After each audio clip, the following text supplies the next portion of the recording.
कोई दिक्कत नहीं। अब देखना भाई,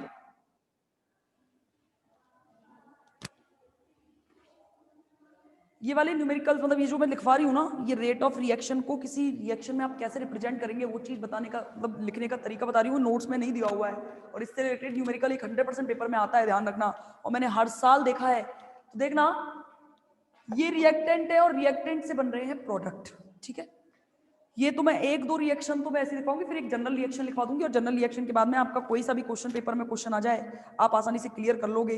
देखना इधर देखो भाई, मुझे ए के रिस्पेक्ट में ए भी रिएक्टेंट है, बी भी रिएक्टेंट है, और कुछ प्रोडक्ट बन रहा होगा, उस प्रोडक्ट को मैंने यहाँ पे रिप्रेजेंट नहीं किया है। तो देखना भाई, इधर देखना, ए के रिस्पेक्ट में रेट ऑफ रिएक्शन कैसे रिप्रेजेंट की जाएगी। सबसे पहले तो रिएक्टेंट है तो माइनस आना है, ऑब्वियस सी बात है। Concentration of reactant will be decrease about time, मतलब टाइम के अकॉर्डिंग डिक्रीज होती चली जाती है रेट ऑफ रिएक्शन। तो देखना माइनस तो आना ही आना है।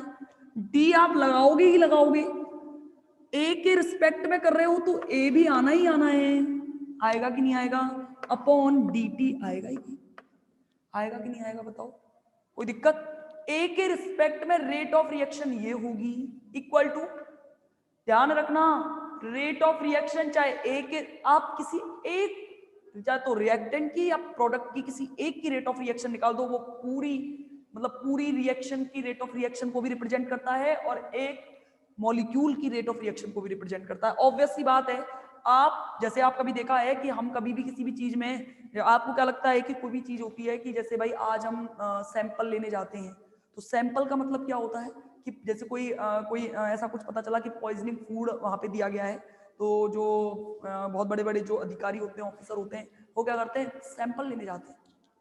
सैंपल देखो क्या होता है, इसका मतलब क्या होता है कि जैसे सैंपल रिप्रेजेंट करता है कि भाई पूरा खाना कैसा होगा, समझ में आ रहा है। या फिर मैं ये कहूं कि पूरी क्लास 500 स्टूडेंट की भरी हुई क्लास में मैं बस ये पता लगाने जा रही हूँ कि भाई ये स्टूडेंट की, मतलब जनरल फॉर्म में, अब एक एक स्टूडेंट से तो पूछा नहीं जाएगा, एक एक स्टूडेंट का नेचर नहीं देखा जाएगा, केवल एक दो स्टूडेंट के बिहेव से ही पता लगा लेते हैं हाँ ये क्लास कैसी है, इस क्लास में बच्चे कैसे हैं।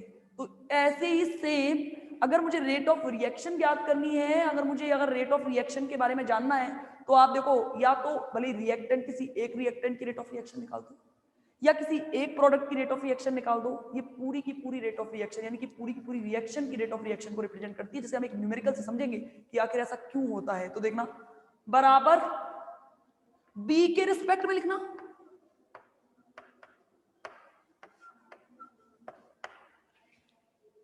ये ध्यान रखना, ये ए की भी रेट ऑफ रिएक्शन है, बी की भी रेट ऑफ रिएक्शन है, और टोटल रेट ऑफ रिएक्शन भी यही है, ध्यान रखना, it is a total rate of reaction. समझ गए। अब देखो भाई, अगर मैंने ये लिखा ए प्लस बी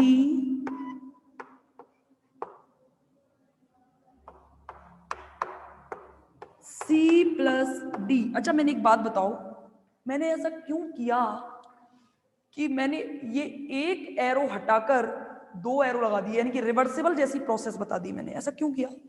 मैं इरिवर्सिबल में भी तो अध्ययन कर सकती थी, ऐसा क्यों किया बताओ। ध्यान रखना, केमिकल काइनेटिक्स से रिलेटेड किसी भी चीज की स्टडी आप विदाउट रिवर्सिबल रिएक्शन के बिना आप नहीं कर सकते, क्योंकि हमें हमेशा कंसंट्रेशन निकालनी होती है, और अगर मुझे रेट ऑफ रिएक्शन निकालनी होगी तो मुझे हमेशा रिवर्सिबल रिएक्शन के बारे में बात करनी होगी, क्योंकि बिना रिवर्सिबल रिएक्शन के ना तो फॉरवर्ड रिएक्शन हो सकती है और ना ही बैकवर्ड। तो ध्यान रखना कि मैं जब भी इस पूरी यूनिट के अंदर, चाहे भले ही मैं कोई सी भी रिएक्शन की बात करूं, मेरे हमेशा ये रिवर्सिबल वाला साइन लगा रहेगा। कोई भी क्वेश्चन पेपर्स में आता है तो हमेशा इसकी पहचान इससे होती है कि ऑर्गेनिक में तो फिर भी डायरेक्ट एरो आ जाता है, इनऑर्गेनिक में भी हम डायरेक्ट एक इरिवर्सिबल एरो को दिखा देते हैं, लेकिन केमिकल काइनेटिक्स में मैंने डायग्राम ही ऐसा बनाया। देखो ये डायग्राम बनाने का मतलब क्या है, ये रिएक्शन भी, यानी कि रिएक्टेंट कॉन्टिन्यूअसली प्रोडक्ट में बदल रहे हैं और प्रोडक्ट कॉन्टिन्यूअसली रिएक्टेंट में बदलते जा रहे हैं। देखो मैं आपको एक चीज बताती हूँ, आप आखिर मैं, मतलब ये तो सेकेंड ईयर में पढ़ते हैं पर थोड़ी बहुत नॉलेज के लिए बताती हूँ। देखो ध्यान से देखना, यहां पे मानो मैंने एक या कंटेनर लिया हुआ है और कंटेनर में लगाया हुआ है पिस्टन, ठीक है। पिस्टन कुछ ऐसा, समझ गए, ऊपर नीचे खिसक सकता होगा। ध्यान से समझना, जैसे ही मैंने यहां पे माना कि एक यहां पे मैंने एक ऐसे रेत की पोटली, मिट्टी की पोटली रख दी है यहां पे, और एक एक रेत के कण को जस्ट नीचे गिरने दे रही हूं, पिस्टन आपको लगेगा कि उसी जगह पर है। पिस्टन आपको लगेगा कि आप साल दर साल बैठे रहो और एक एक कण का मतलब गिरने का समझते हो कि ये पिस्टन कितने जन्म में नीचे जाएगा। और देखो होता क्या है, जैसे आपने ये नीचे जाने लगेगा आपको महसूस नहीं होगा। देखना, मैं एक एग्जांपल से बताती हूँ आपको। मेरे हाथ की तरफ देखते चलना, ये मेरा हाथ है, इस हाथ की तरफ देखते चलना। मैं जैसे नॉर्मली, और भाई कैसे हो, बढ़िया हो, सब बढ़िया, मजे में, पढ़ाई वढ़ाई बढ़िया चल रही है, सब कुछ बढ़िया। आपको मेरा हाथ लग रहा होगा कि मैं जहां थी वही हूं, लग रहा है, जबकि आपको ये नहीं पता मेरा पोजीशन इस जगह पे थी, इस हाथ की, मेरी पोजीशन यहां आ चुकी है। समझ रहे हो? यानी कि रिवर्सिबल प्रोसेस ऐसे होते हैं, वो बड़ी स्लो प्रोसेस होते हैं। रिवर्सिबल प्रोसेस में ध्यान रखना कि बाहर से एक्सटर्नल जो फोर्स है वो इंटरनल फोर्स की अपेक्षा बहुत कम होता है। समझ गए? ये इसके बारे में मैं बताऊंगी आपको, इसके बहुत अच्छे अच्छे एग्जांपल्स होते हैं। उस एग्जांपल्स के बारे में मतलब ये ध्यान रखना, ये रिएक्शंस हमेशा बहुत स्लो चलेंगे। और ध्यान रखना, आइडियल रिएक्शंस हैं। आइडियल का मतलब ये है कि जो कभी जिंदगी में कंप्लीट नहीं होती हैं, क्योंकि आपने कभी देखा होगा या तो पिस्टन पूरी तरीके से नीचे जाएगा, जैसे आपने कभी देखा हो, मैं इसके एग्जांपल से बताऊं कि जैसे कोई एक मतलब एक लड़का है, वो एक लड़का एकदम से सिर्फ टेरेस पे बैठा हुआ है। अब उसने क्या किया कि उसे नीचे कोई दिख गया तो वो बिना सपोर्ट के नीचे कूद गया, समझना, तो वो गिरेगा धड़ाम से, हाथ पैर टूटते ही दिखेंगे। यानी कि वो इतना फास्ट होता है कि उसे वापस उठा नहीं सकते आप, चाहे कितनी भी कंडीशन हो जाए। यानी कि वापस अगर उसे वापस उसकी दोबारा से उसकी स्टार्टिंग स्टेट में ना लाया जा सके, वो तो होते हैं इरिवर्सिबल प्रोसेस, वही रिएक्शन इरिवर्सिबल होती हैं। और वो रिएक्शन हमेशा रिवर्सिबल रिएक्शन होंगी जो बहुत स्लो चलेंगी। यानी कि कुछ ऐसा है कि एक व्यक्ति बड़ा बुद्धिमान है, वेरी वाइज मैन, और वो क्या है कि वो वहां पे जैसे ऊपर टेरेस पे है, उसको लग रहा है कि कोई जा रहा है, उसको इंप्रेस करने के चक्कर में वो कूदा नीचे, लेकिन उसने पीछे से लगा लिया सपोर्ट, कोई रस्सी वस्सी से खुद को बांध लिया, आराम से कूदेगा। बीच में से उसको अपनी मम्मी की याद आ गई कि हाँ भाई ठीक है मुझे जाना है वापस, तो फटाफट रस्सी खींच के उसको वापस भी ले जाया जा सकता है। तो ध्यान रखना, उत्क्रमणीय जो इरिवर्सिबल प्रोसेस होते हैं वो तो ऐसे होते हैं, फटाफट से एक बाहरी मतलब बहुत बहुत वेट वाला पिस्टन रखा, फटाफट पिस्टन नीचे खिसक जाए। ध्यान रखना, इसकी सबसे अच्छी डेफिनेशन रिवर्सिबल और रिवर्सिबल को पहचानने की होती है कि जो प्रेशर होता है, इंटरनल प्रेशर अगर एक्सटर्नल प्रेशर से बहुत ज्यादा हो तो ऐसे टाइम में तो ये होते हैं रिवर्सिबल, और यदि external pressure reversible internal pressure के ये होते हैं इरिवर्सिबल प्रोसेस। तो देखो इसीलिए हम हमेशा रिवर्सिबल रिएक्शंस के बारे में बात करेंगे केमिकल काइनेटिक्स के अंदर। मेरा मेन ये था, मैं हमेशा यही कोशिश करूंगी कि आपको एक्चुअल में कंसेप्ट क्या है किसी चीज का उसकी तरफ, और हमेशा आप देखोगे कि किसी भी टॉपिक में आप जितना टॉपिक नहीं है उससे कहीं ज्यादा सीख जाओगे, और ये चीजें बहुत काम आती हैं, ध्यान रखना। तो देखना, अगर मैंने ये कहा है कि इसका रेट ऑफ रिएक्शन बताओ, इस रिएक्शन, तो आप कहोगे madam minus d a upon d t equal to, समझ गए, इक्वल टू, अब देखना प्लस आना है। क्यों आना है प्लस? क्यों आना है? क्योंकि ये प्रोडक्ट है, और in change in reaction of sorry concentration of product we will represent about plus sorry dt।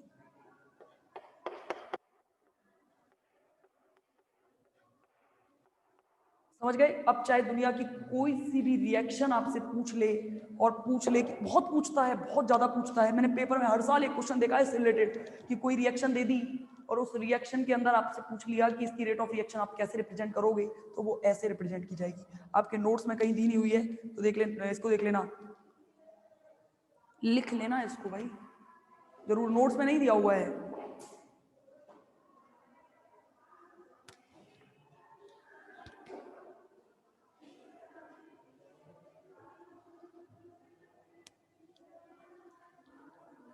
एक रिएक्शन मैं आपको लिखने के लिए देती हूं, आप मुझे बताना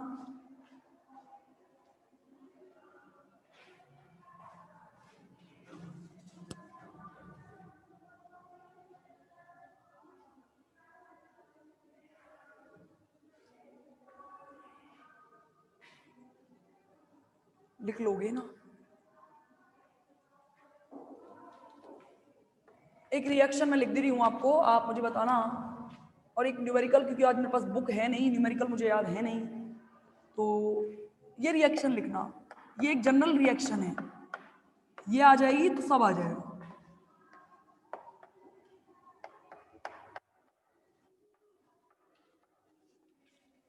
Here N1 represent the number of moles of A. A के मोल क्या है? N1. B के मोल क्या है? N2. C के मोल क्या है? M1 और D के मोल क्या है? M2. हाँ बताओ, इसे कैसे रिप्रेजेंट करोगे इसकी रेट ऑफ रिएक्शन? बताओ, A के रिस्पेक्ट में ही बता दो बस, और तो बाकी सब आ ही जाएगा। A के रिस्पेक्ट में कैसे रखी जाएगी? माइनस, माइनस तो आना ही है, ये तो भूलना मत। ये ध्यान रखना, न्यूमेरिकल में हम माइनस प्लस जैसे मैथमेटिकल में यूज करते हैं ना, ऐसे नहीं करते। माइनस तो सिर्फ कंसंट्रेशन, चेंज इन कंसंट्रेशन बताता है बस। जैसे अभी न्यूमेरिकल से समझेंगे जब बताती हूँ मैं कैसे करते हैं। देखो माइनस, हाँ भाई ये ध्यान रखना, नंबर ऑफ मोल्स हमेशा नीचे आएंगे। 1/N1 DA upon equal to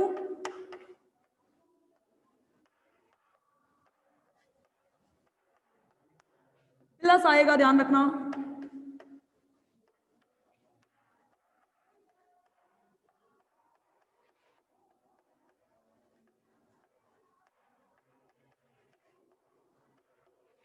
समझ गए? इस तरीके से हम किसी भी जनरल रिएक्शन की रेट ऑफ रिएक्शन लिख सकते हैं। चाहे वो पूछे कि ए की क्या होगी रेट ऑफ रिएक्शन, चाहे वो रेट ऑफ रिएक्शन का मतलब है कि रिएक्शन चल कैसे रही है, यानी कि अभिक्रिया की वेलोसिटी क्या है, रिएक्शन की वेलोसिटी का मतलब भी यही है रेट ऑफ रिएक्शन। ध्यान रखना, हम माइनस प्लस को न्यूमेरिकल में कभी यूज नहीं करते हैं। माइनस प्लस में सिर्फ और सिर्फ चेंज इन कंसंट्रेशन बताता है, कोई इसका मैथमेटिकल मीन नहीं है कि जैसे 2 + 2 है तो +2 के बाद आपने माइनस लगा दिया तो वैल्यू घट गई। आप जब भी कभी नंबर लाइन पर रिप्रेजेंट करते थे, नंबर ऑफ लाइन नंबर ऐसे करते थे ना, 0 इधर बढ़ो +1 +2, इधर बढ़ो -1 -2। इसकी अलग इंपॉर्टेंस है, इसकी अलग इंपॉर्टेंस है। +2 तो इसकी बहुत ज्यादा वैल्यू को बताता है, -2 वैल्यू घट गई। लेकिन ध्यान रखना, लेकिन यहाँ पे माइनस प्लस सिर्फ और सिर्फ कि डिक्रीज ऑफ रिएक्टेंट क्या है और इंक्रीजिंग इन प्रोडक्ट क्या है उनको बताता है, बस और कुछ नहीं। ठीक है, ये तो थी आपकी कि आप रेट ऑफ रिएक्शन कैसे निकालेंगे, ये ध्यान रखना। ये इसका पहला पार्ट है जिससे रिलेटेड क्वेश्चन बहुत आते हैं। इसके बाद एक रिएक्शन में लिखूं तो उसमें देखना, लिख के बताना। हाँ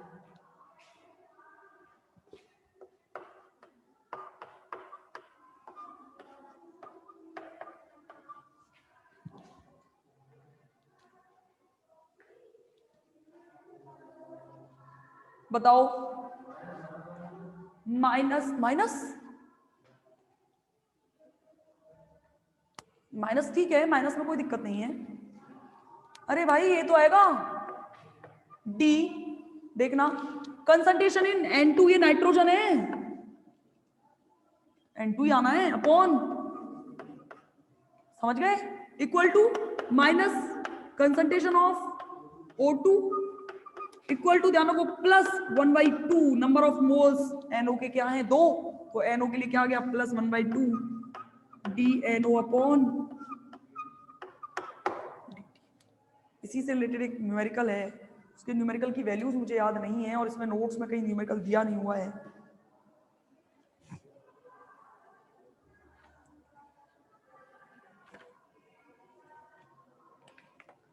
इंग्लिश मीडियम वाले बच्चों के नोट्स ये कैसे बनवाते हैं, छुड़वा देते हैं चीजों को ना।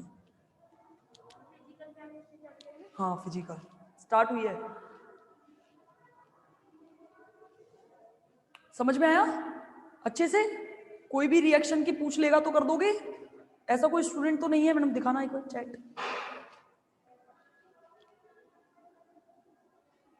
क्या डिनोमिनेटर में इसलिए आया है कि डिनोमिनेटर में आने का मतलब ये है, देखो भाई बहुत अच्छा सवाल है, आप जब भी कभी आप सक्रिय एक्टिव मास थ्योरी लगाते हो तो उसमें आप लगाते हो इस जगह, देखना आप लगाते हो, समझना मेरी बात, आप ऐसे लगाते हो कि भाई ठीक है आपको दिया हुआ है n1a, ठीक है ना, तो आपने कभी देखा है एक्टिव मास थ्योरी कैसे लगाई जाती है, a की पावर n पावर में आता है, क्योंकि एक्टिव मास के अंदर जब भी कभी आप इक्विलिब्रियम ऑफ रिएक्शन निकाल रहे होते हो तो it will be always directly proportional to concentration of A की power n1 number of moles of ए।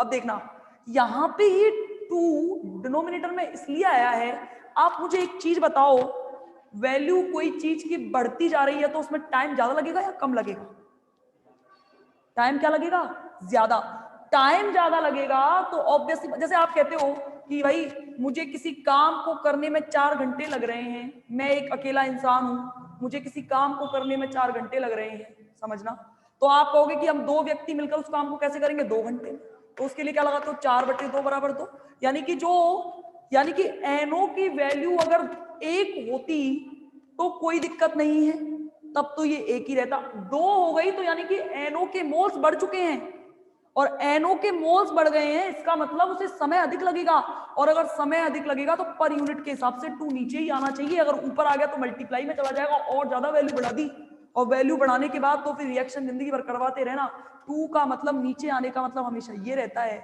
कि 2 हमेशा डिनोमिनेटर में आता है, उसका मतलब सिर्फ इतना है कि ये रिप्रेजेंट करता है कि NO, देखो एक NO है, 2 NO है, और समय एक NO में इतना लग रहा है तो 2 NO में कितना लगेगा, अपॉन ही तो करोगे कि नहीं करोगे, तो उसके लिए अपॉन लगाते हैं, ध्यान रखना डिनोमिनेटर में ये रिप्रेजेंट करने के बेसिस होते हैं, ठीक है, नहीं समझे, नहीं, हाँ